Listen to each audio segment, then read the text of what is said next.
6월 둘째 주 하나님께서 주시는 말씀은 시편 119편 47절에서 50절입니다. 내가 사랑하는 주의 계명들을 스스로 즐거워하며 또 내가 사랑하는 주의 계명들을 향하여 내 손을 들고 주의 율례들을 작은 소리로 읊조리리이다. 주의 종에게 하신 말씀을 기억하소서. 주께서 내게 소망을 가지게 하셨나이다. 이 말씀은 나의 고난 중의 위로라. 주의 말씀이 나를 살리셨기 때문이니이다. 아멘. 우리는 얼마나 많은 세월을 방황하며 주님을 생각하지 않고 떠나 살다가 다시 돌아와서 하느님을 만났을 때 그 감격을 잊지 못합니다. 우리의 연수가 다하도록 닳고 닳아도 오늘 본문 말씀은 고난당하는 한 사람에게 얼마나 유익이 되고 소망이 되는지를 가슴으로 느끼시기를 바랍니다. 그러나 고난이 소망이 되고 이어서 말씀으로 성령님께서 소망을 주시는 자에게는 순종할 수 있는 특권을 우리에게 주십니다. 그러나 반면 절망하는 자는 절대로 순종할 수가 없습니다. 왜냐하면 그의 절망 속에서 하느님을 찾고자 하는 생각의 회로가 멈추어져 있기 때문입니다.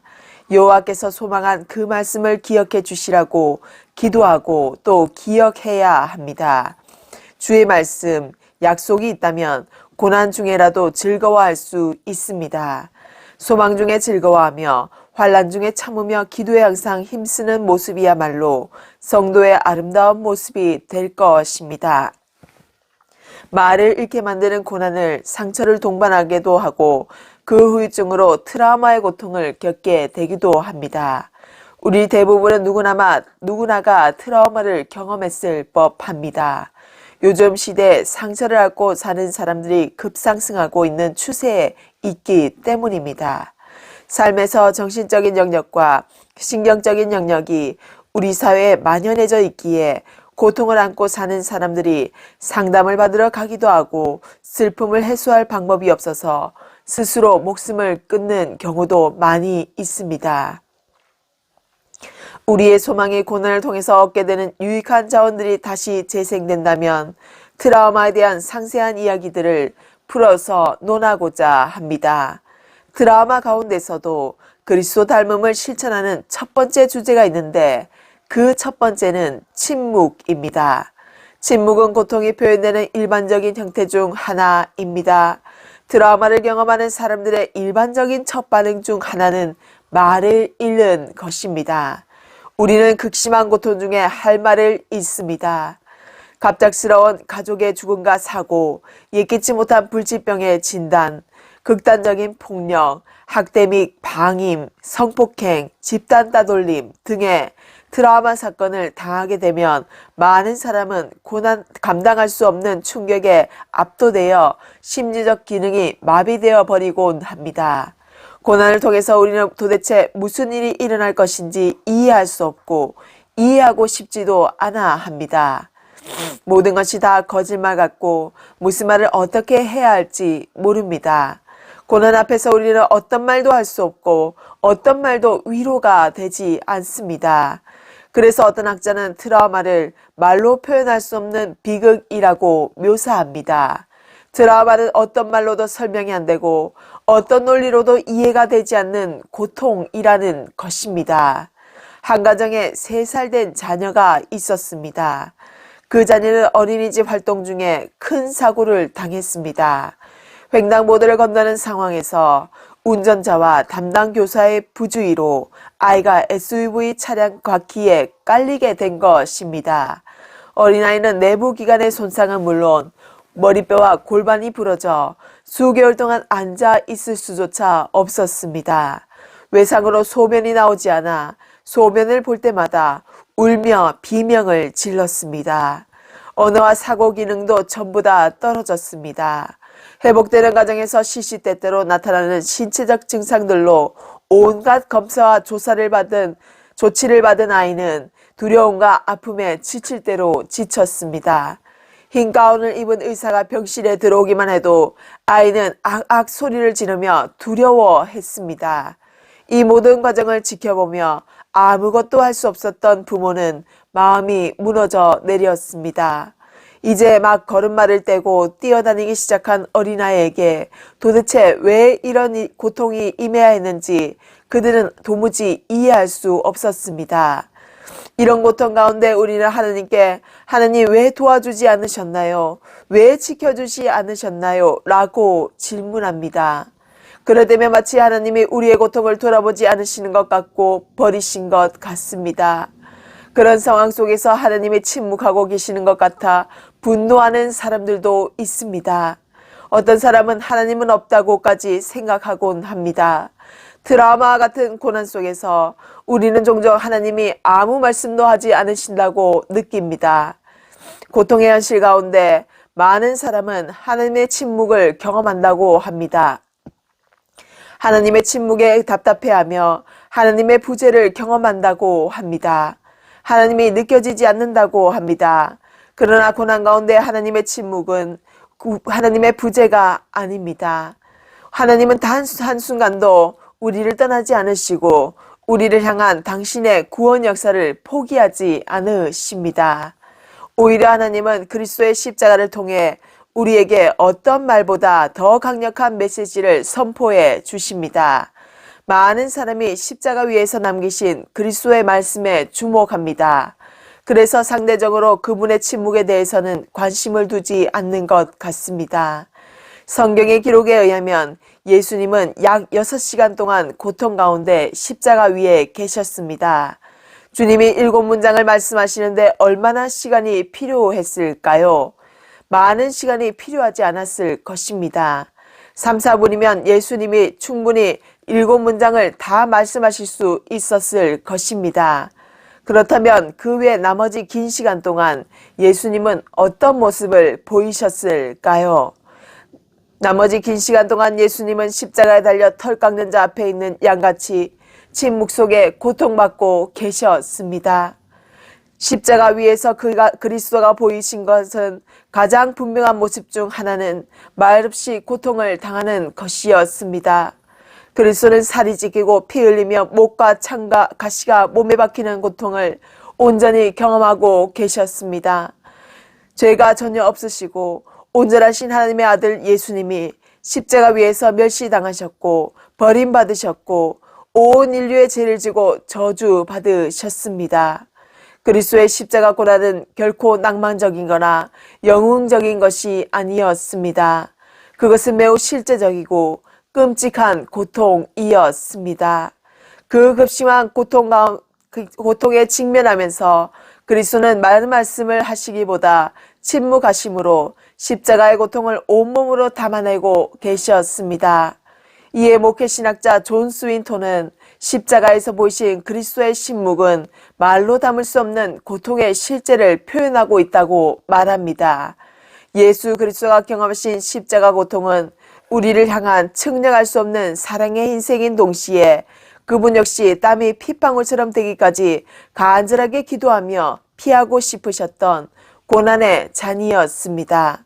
십자가 위에서 말없이 고통받고 계신 그리스도를 바라볼 때 우리는 트라우마의 고통 가운데 할 말을 잃고 신음하고 있는 우리 현실을 마주하게 됩니다. 이런 맥락에서 고통은 그리스도의 십자가와 트라우마의 현실을 맞닿게 하는 접촉점입니다. 그리스도가 말없이 십자가 고통을 지심은 말로 표현조차 할 수 없는 우리의 트라우마를 그분이 온전히 알고 계시며 그 고통을 우리와 함께 지고 계심을 보여줍니다. 십자가 위에서 보이신 그리스도는 우리의 고통을 누구보다 온전히 이해하십니다. 그리스도가 침묵으로 십자가 고통을 당하셨다는 사실은 하나님의 아들이 인간 역사에 오셔서 끔찍하고 부당한 고통을 실제로 경험하셨다는 것을 의미합니다. 그리스도는 고통을 피하지 않으셨습니다. 그분은 우리의 고통이 무엇인지, 얼마나 힘들고 괴로운지, 얼마나 억울하고 아픈지 누구보다 깊이 알고 계십니다. 우리의 삶은 수많은 고통의 트라우마로 얼룩져 있습니다. 너무나 많은 이들이 크고 작은 상처로 괴로워합니다. 너무나 많은 사람이 슬퍼하고 억울해합니다. 그러면서 누구도 자기의 고통을 이해할 수 없을 것이라 믿습니다.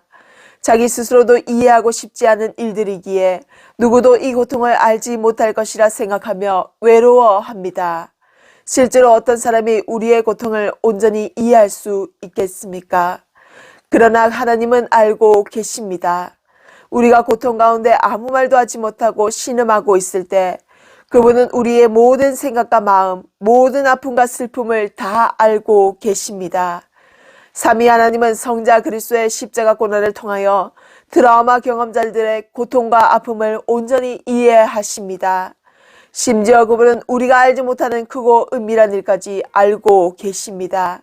주님은 우리의 고통스러운 현장을 바라보고 계시고 그 모든 것을 알고 계십니다. 따라서 우리는 할 말을 잃고 누구도 이해하지 못할 것 같은 트라우마의 고통 중에 하나님을 바라보아야 합니다. 하나님이 이해하지 못하시는 것은 고통은 없습니다. 누구에게도 말할 수 없었던 상처가 있다면 우리는 하나님께 그 아픔을 쏟아내야 합니다. 그 가운데 우리는 우리와 함께 하시는 그리스도를 만나고 우리를 향한 그분의 위로와 사랑을 경험하게 될 것입니다. 그리스도는 고통 중에 있는 그분의 자녀들과 함께 하십니다. 그리스도는 스스로 말없이 십자가 고통 가운데 거하심으로 인류를 향한 그분의 사랑을 확증하셨습니다. 개혁주의 목회자 존 스토트가 말했듯이 그리스도의 십자가는 우리와 연합하시는 하나님의 사랑의 증거이고 그것이 우리의 고통 중에 함께 하시는 사랑의 연합입니다. 그리스도는 십자가 고통을 통해 우리와 사랑의 연합을 이루셨습니다. 많은 사람이 고난 중에 하나님의 음성 듣기에 실패합니다. 눈앞에 놓여있는 고난의 크기, 감정의 어려움, 앞으로 다가올 미래에 대한 불안과 두려움 등 많은 것이 우리를 하나님께 집중하지 못하게 합니다. 많은 사람이 고난 중에 기도하지만 하나님이 듣고 계신지 모르겠고 하나님이 말씀하시지 않는 것 같다고 고백합니다. 고난 가운데 하나님의 부재를 경험하는 것입니다. 우리는 어떠합니까? 우리의 고통 중에 하나님은 어디에 계십니까? 십자가 위에서 말없이 고난당하신 그리스도를 묵상할 때 우리는 그 질문에 대한 답을 찾을 수 있습니다. 고난 중에 그리스도가 침묵하심은 그분이 우리를 고난 중에 내버려 두심을 의미하지 않습니다. 그것은 오히려 그분이 우리의 고통을 함께 지고 계시다는 존재의 충만함을 나타내십니다. 십자가 위에서 그리스도의 침묵은 트라우마의 고통으로 할 말을 잃어버린 이들이 그분이 결코 혼자 두지 않으시며 오히려 그 고난의 무게를 함께 지고 계심을 나타내는 강력한 치료적 의미를 담고 있습니다. 따라서 우리는 고통의 무게에 넘어지지 않을 수 있습니다. 강하고 담대하게 고통 가운데서도 성도로 살아갈 수 있습니다. 하나님은 태초부터 지금까지 우리와 함께 하셨고 영원토록 단 한순간도 우리를 떠나지 않으시기 때문입니다. 하나님의 섭리 안에 있는 고통은 이 세상에 존재하지 않습니다. 이런 관점에서 그리스도 닮음의 실천은 고난을 말없이 노래하는 시인의 면모를 살펴볼 수 있습니다. 오늘 본문에 나오는 시인은 고난이 자신을 어떻게 만들었는지 또 하나님께 소망을 품고 사는지를 자랑하듯이 강하고 담대하게 진술합니다. 고난을 통해서 시인은 하나님께 영광을 올려드릴 수 있는 사람의 진실성과 소망이 올 수 있는 확실한 진리를 발견한 셈입니다. 삶에서 고난이 있다면 그것을 약재료로 사용하여서 반드시 다른 사람을 처방할 수 있는, 살릴 수 있는 능력을 가져야 합니다. 사실상 고난이 끝나고 트라우마를 직면하기 싫어서 상처를 캐캐묵은 자신의 속마음 속으로 꽁꽁 감추고 잠재의식에 남겨둔 채 사는 사람들이 많이 있습니다. 우리의 아픔을 직면하고 사용해야 하는데 그 도구가 되지 못하고 상처가 너무 아파서 고난을 감당하지 못하고 사는 경우가 많습니다.